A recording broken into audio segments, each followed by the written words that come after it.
My name is Jeremy Davis. I'm a research assistant at the NC State Variety Testing and Small Grains program.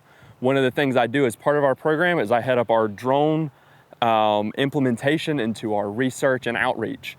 The last couple years, we reached out into the spray drone world. This is our first purchase in that. It's already been a little outdated, but it's good for what we're doing. We've used it in fungicide, insecticide applications, a few herbicide applications, but when you get into herbicide, they're not as efficient because your rates have to be much higher per the label. One of the things that's an issue commonly with drone spraying is you have to go by aircraft descriptions on the label. They don't have their own section for that labeling. And while we're speaking of labeling, there's lots of regulations that go into drones, and that's one of the key aspects people miss out on. This has to be registered as an aircraft. You have to have 2 or 3 different licenses to own and fly it, and then a pesticide and aircraft license to operate it for agricultural purposes. Some of the other applications for these are cover crop spreading, solid granular fertilizer, and then as we mentioned, your herbicides, pesticides, insecticides, things like that. We've used it in several crops. We've used it in rice, wheat, soybeans, corn, and I've even done some demonstrations in tobacco, which is one of the nice things about this when you're talking about specialty crops.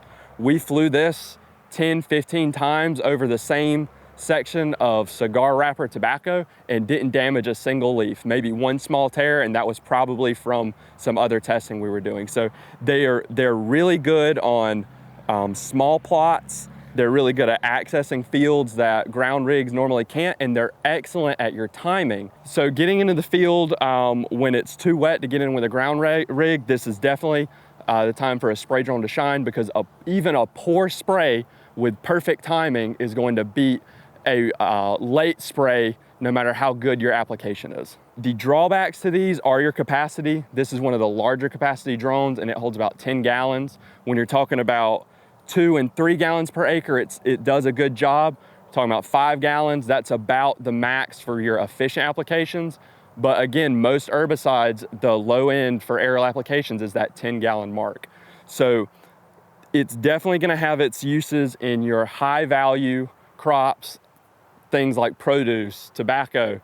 It does have a place in field applications or large field applications, your row crops. Maximum efficiency for that is yet to be seen, because these manufacturers advertise this can spray 40 acres an hour.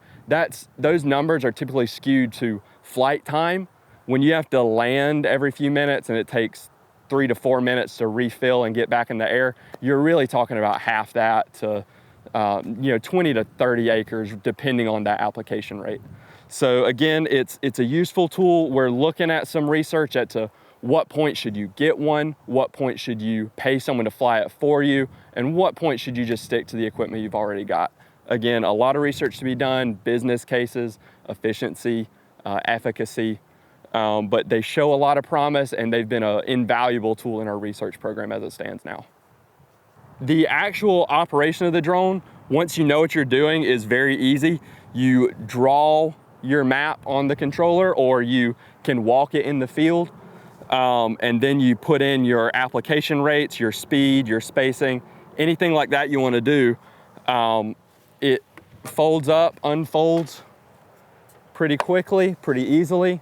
There's no spray boom on this kind of system like you would normally see. It has what's called a rotary atomizer, and it has 2 of them, and that gets you your spray width of up to 28 or 32, depending on who you ask, feet wide.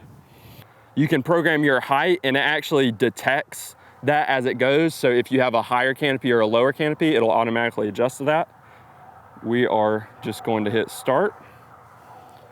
Make sure there's no power lines or anything else above you. Preparing to take off. Stand back at a safe distance. Start task. Point recorded.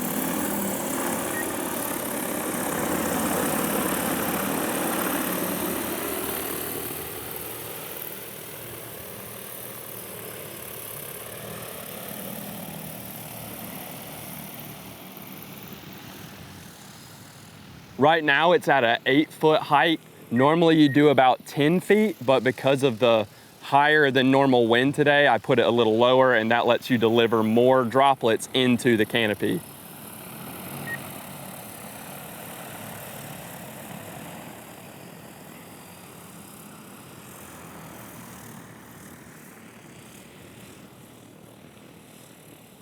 Aside from programming it and unfolding it for the initial takeoff and your refills, swapping battery, everything is completely automated. You can fly it manually, but that's much less efficient unless there's obstacles in the way. Once it's done, it'll stop and you can just bring it to home. Return to home, RTH.